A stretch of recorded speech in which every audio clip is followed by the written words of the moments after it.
Hello friends, welcome to back my YouTube channel green agriculture. इस video में हम आपको बताएंगे फॉरेस्ट्री की टर्मिनोलॉजी।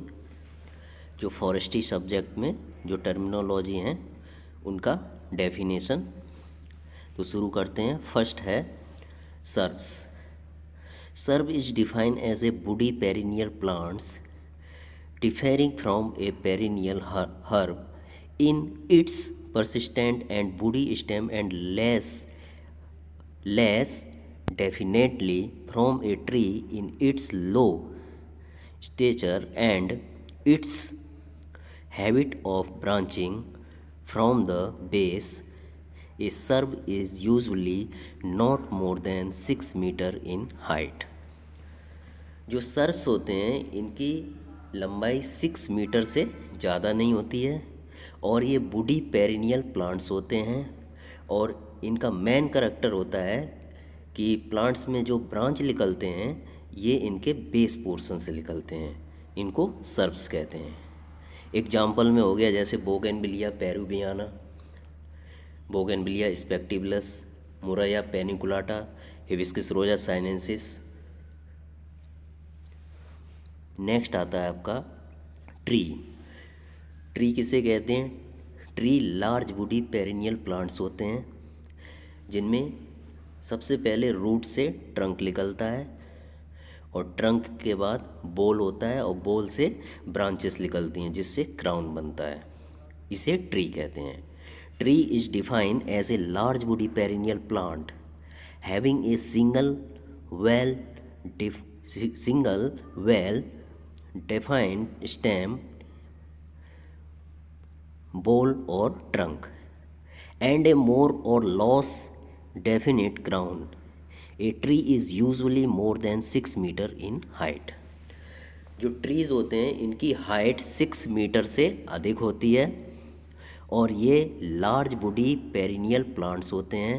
इनमें बोल और ट्रंक पाया जाता है और इसमें बोल के ऊपर कैनोपी, जिसे क्राउन बोलते हैं, क्राउन भी पाया जाता है।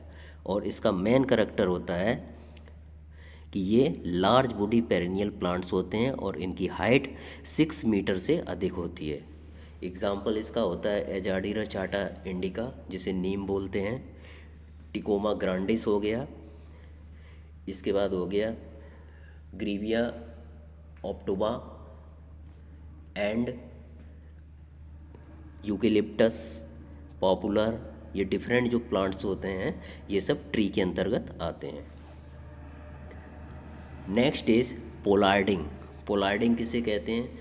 This is a process in branch this is a process in which the branch of a plant is cut off in order to produce a flush of new shoots. Pollarding is carried out at a height which is above the edge of browsing animal.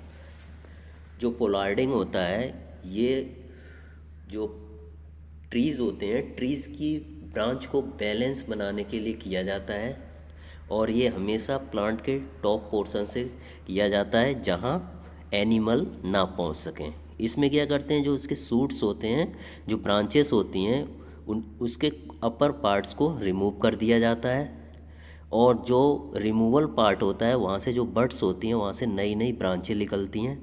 तो large number में branches निकलती हैं और would की quality भी इससे अच्छी होती है और इसका वुड हार्वेस्टिंग के लिए 6 ईयर में तैयार हो जाता है। इसको पोलार्डिंग कहते हैं। नेक्स्ट आता है looping.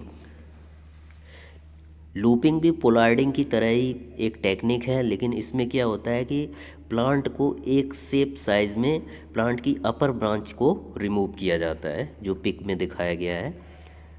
It pertain to the cutting of branches और even young stem. This lead to the development of new shoots.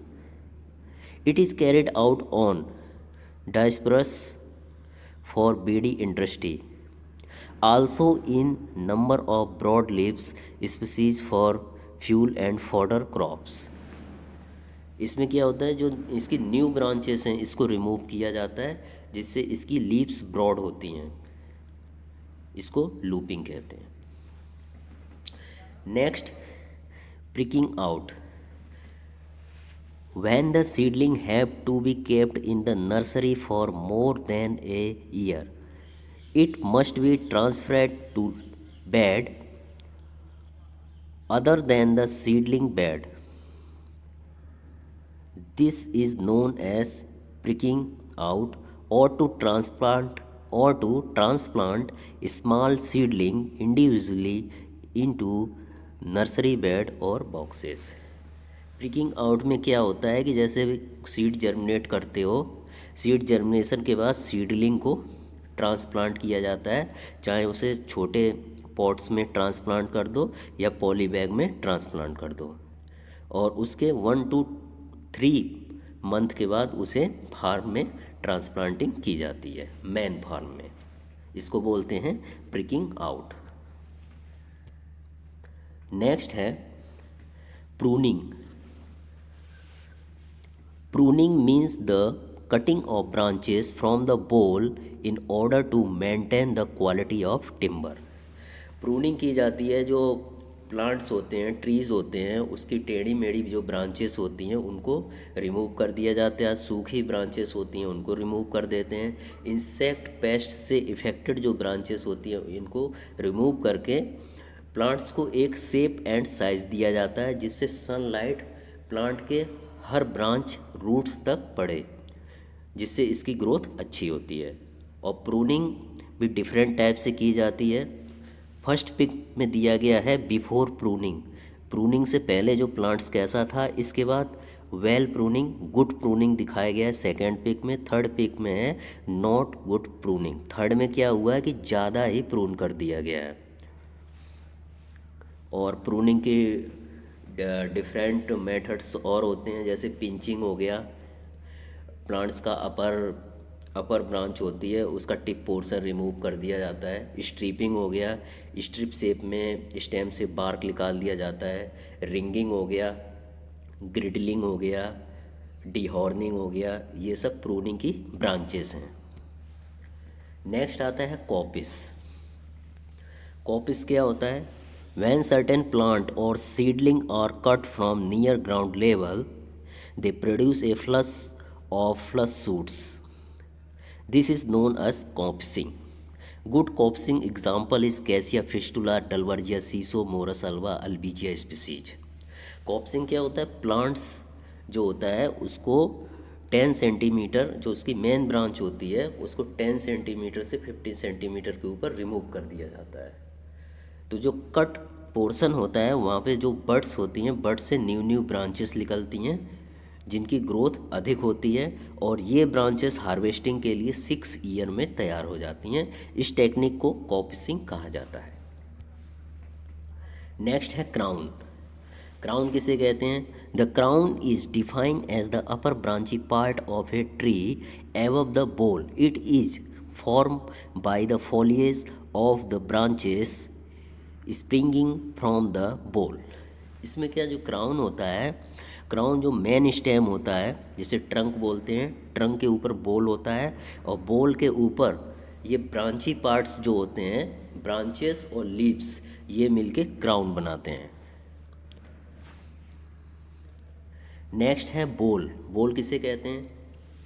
The stem is defined as the principal axis of plant from which buds and shoots are developed. In tree, stem, bole and trunk are synonyms, but bole is sometimes used to refer to only layer part of the stem up to a point where the main branches are given off. इसमें क्या होता है, जो बोल होता है ये trunk और क्राउन को जो पार्ट जोड़ता है उसे बोलते हैं इसमें बोल। वैसे ये सिनोनियम होता है ट्रंक का, ट्रंक और बोल, ट्रंक स्टेम का सिनोनियम्स होता है, लेकिन इसका मेन जो पार्ट्स होता है वो होता है कि मेन जो ट्रंक और क्राउन को जो अटैच करता है वो पार्ट बोल कहलाता है।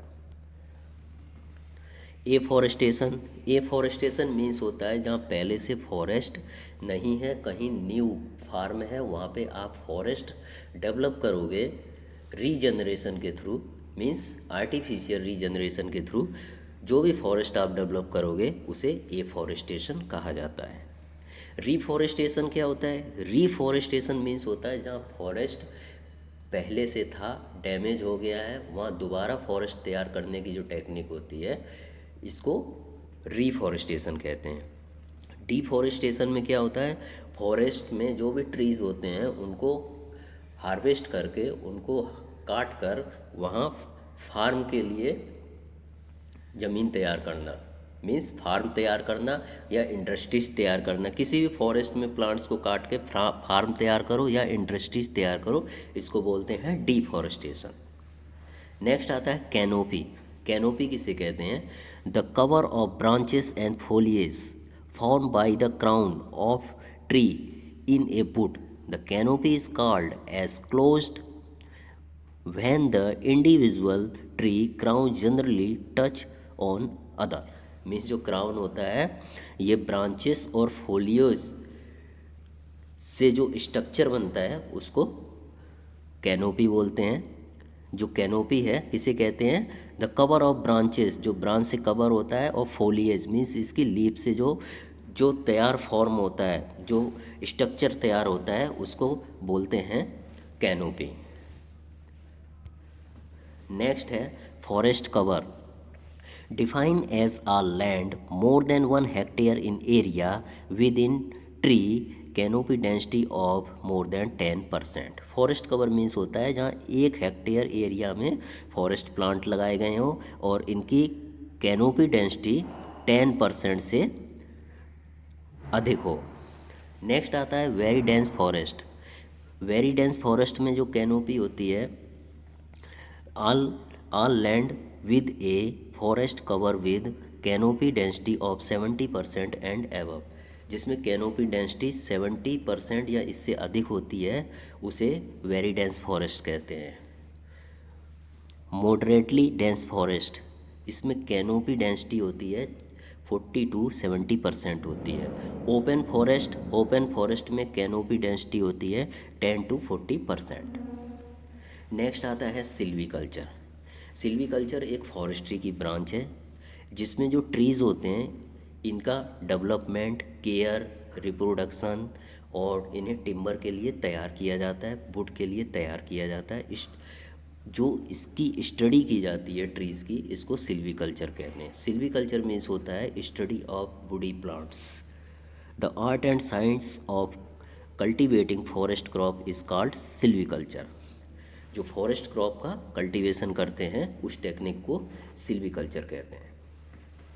नेक्स्ट है regeneration. Regeneration is defined as the renewal of a forest crop by natural or artificial means. The word propagation and reproduction are also used as synonym for regeneration. In forestry, however, the word regeneration is more widely used. In forestry, therefore, the word regeneration should be used for the renewal in introduction of a forest crop by natural or artificial means. जो regeneration होता है ये इसका means होता है renewal of a forest, और ये natural और आर्टिफिशियल दो तरह से फॉरेस्ट को रिन्यूअल किया जाता है। और ये प्रोपोगेशन रिप्रोडक्शन का सिनोनियम वर्ड होता है रीजनरेशन। प्रोपोगेशन किसे कहते हैं? Multiplication and increasing the number of plant is called propagation. Propagation दो टाइप के होते हैं, sexual propagation. Sexual propagation means होता है प्रोपोगेट बाय सीड और spore is called sexual propagation. And asexual propagation और वेजिटेटिव प्रोपोगेशन मीन्स होता है propagate by any vegetative parts of the plant is called vegetative propagation. Next आता है mensuration. Mensuration is derived from the Latin word measure means major. जो mensuration शब्द है ये Latin word के मैसूरा से लिया गया है। मैसूरा मीन्स होता है मेजरिंग मीन्स नापना। इट इज़ दस concerned with the determination of length, area and volume. इसके द्वारा प्लांट की हाइट नापते हैं, एरिया नापते हैं, डायमीटर नापते हैं और वॉल्यूम नापते हैं। फॉरेस्ट मेंसुरेशन के अंतर्गत क्या होता है, जो फॉरेस्ट ट्रीज़ होते हैं इनकी लेंथ नापते हैं, डायमीटर नापते हैं और कितने एरिया में फॉरेस्ट लगाया गया है इसका मेज़रमेंट करते हैं। इसके बाद प्लांट्स के वॉल्यूम का मेज़रमेंट किया जाता है, इसे फॉरेस्ट मेंसुरेशन कहा जाता है। Thank you.